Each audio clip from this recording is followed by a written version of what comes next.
majoring in business and neuroscience. While looking at potential schools to go to, a main factor for me was the strengths of their research program and how strong their pre-med program or track was. I wanted to go to a university that had many opportunities for research and professors that were very supportive, and I feel like Emory definitely meets that standard for me. In terms of resources, there's a lot of academic resources for students who may be struggling in some of their classes. Every student is allowed 2 peer mentoring sessions per week, which is basically upperclassmen or students who have excelled and passed the courses that you may be struggling in. And I feel like these are very helpful because it's kind of like a one-on-one session and you can ask any questions you'd like. Another resource would be the mentoring sessions. This is more of a group-based resource. This is basically like the review session. You can go whenever you can go. If you'd like, you don't have to sign up. For the peer mentoring, you do have to register, but for the LA mentoring sessions, you really don't. Another resource would obviously be the libraries. There's one main library. It's called the Woodruff Library. It's very big. It has 10 floors. Another location where students study would be the Student Center. It's not a library, it's just a lot of tables and places available to study. So in terms of advising, there is a pre-house advisor, which is if you want to go to medical school, you can get advised to what classes you should take, when. A pre-house advisor helps you make a track of what classes to take and when you should take them in order to be able to fill your pre-med requirements, and they also advise you as to what extracurriculars you should take to strengthen your chances into getting into a medical school of your choice. I've used it, it's very helpful. It's a very helpful resource. You just register online and you show up and it's very great. Another advisor would be a regular academic advisor. Every student is assigned their respective academic advisor based on their last name. This way, there's not a shortage of advisors. If you just register online and you go, it's not that hard to get a meeting, and you can discuss what classes you should take or register for and any concerns you may have about your academic track. There's first of all Emory College, which is the main undergraduate college where you take most of your classes from as a undergraduate student, but there's also the business school and the nursing school. If you want to go to the business school, you have to fulfill the business requirements, not the business requirements, the prerequisites for the business school for the first 2 years, and then it's similar with nursing school. You go there junior and senior year, and then you will be able to graduate with the rest of your class, but from nursing.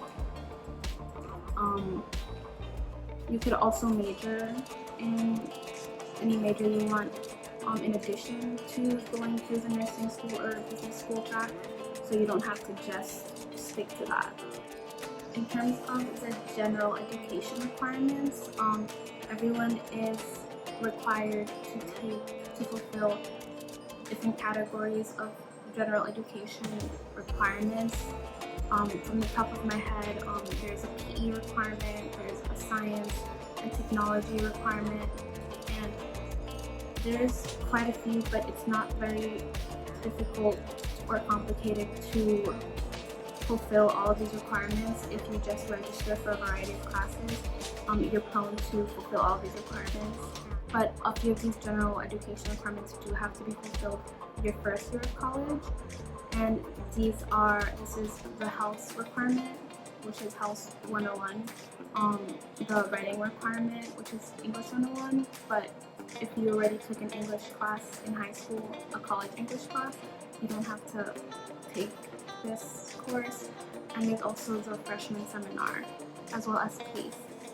PACE and Health, these are pretty easy classes that are required to be taken the very first semester of freshman year. PACE is basically a class that it's solely just to get accustomed to Emory. You just learn about how to register for classes. It kind of helps you transition to Emory. Health class, it helps you learn how to manage your personal health while being on your own in college. It includes how to maintain a healthy diet, but it also teaches you time management, how to balance different aspects of your life. I feel like those two classes really help you adjust to life at Emory. And the other two classes, which is English 101 and the freshman seminar, are also classes that help you kind of get accustomed to the academic workload, especially the freshman seminar. The professor is mainly acting like as a mentor to help you kind of transition from like a high school academic work to college academic work. So it's not a hard class at all. I mean, it can be challenging, but it's more like a supportive environment to learn. Most Emory students are pre-med, so they have to take the pre-med requirements. So most everyone that is pre-med is going to be taking Chemistry 101, Chemistry 150 and Chemistry 201, plus the respective labs for the first semester, as well as Biology 141 and Biology 142. So these are the main classes everyone in pre-med is going to be taking, so you're going to see a lot of the same people across all of these STEM classes because it's the main requirement, and a lot of people take both bio and chem at the same time, so you're bound to kind of see the same people between biology and chemistry.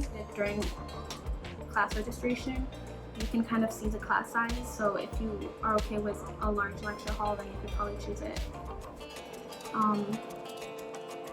Biology, definitely most of them are a large lecture hall, but for chemistry, I feel like it was a more collaborative environment, especially in my chem class. It was kind of a large classroom with only circular tables, so it really facilitated discussion and group work.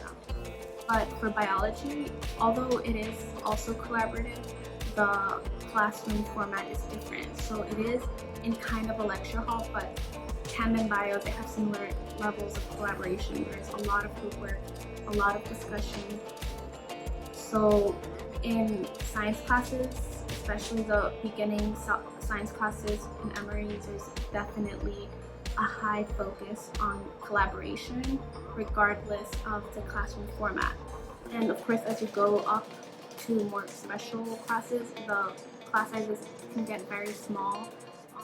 Since the freshman seminar is more like a class to kind of transition to college, it is also small, kind of to get accustomed to the environment and to get more help from your professor. I would say for study tips to definitely ask questions. The professors are very, very open to helping. They're always having office hours. A lot of students do go to them, but they're not always busy with students. I think to very take advantage of that. You can also use peer mentoring. That's very helpful, and going to the review sessions, but I feel like tackling any problems you may have as soon as you get them is the best way to go. And also to kind of study as you go instead of waiting until a test to study. I found it better when I started kind of studying everything as soon as possible. When finals came, I just had to review. That very helped me feel less stressed out and more on top of everything.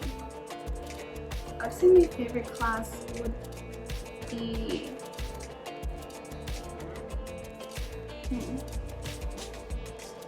I don't know, neuroscience. Yeah, neuroscience is very interesting. My neuroscience class was kind of like the first class you needed for the neuroscience major, so it was also pretty big, but it was very interesting for me just because of the topic. My least favorite class would have to be philosophy. Coming into Emory, I actually first thought I would be double majoring in philosophy and neuroscience, but when I took the philosophy class, I don't know if it was a specific class I took, but I just didn't really, it wasn't for me basically. So it wasn't that big of a life decision. I just decided it's not for me, and then I just kind of explored other areas. But it wasn't the class itself that I didn't like. The class was very well carried on. It was a small classroom. The professor was very helpful, and I can see that all of my classmates were very passionate about the subject, but I just wasn't really passionate about it. So in Emory, I was actually in the student government. You have to be elected for it, so I went to the mandatory meetings, and then I put my name on the ballot, and I was the first year legislator. There was a lot of passing legislation and like kind of advocating for different changes on campus. It was really nice for me to kind of be a voice for the freshman class and to be able to advocate for any problems that anyone was having on campus. It was really nice to kind of like feel like we were making a big contribution to your school. I was also in 1915 Scholars, which is a program for low-income students, minority students, to kind of get support from mentors or faculty members. It was very helpful for me. 1915 Scholars is kind of like a network of upperclassmen students who were also once in the program as a freshman, as well as alumni and other mentors from different career paths. And there's a lot of networking events. It's kind of very, it's a program that you participate in all throughout college, and you get assigned to a family cluster, and you kind of stick to your family cluster for the whole duration of the program. And the family cluster usually includes about 2 freshmen, maybe 1 or 2 sophomore students, alumni, mentors. It's very helpful. And there's a lot of opportunities for being in that program, so I would really encourage whoever wants you to join that.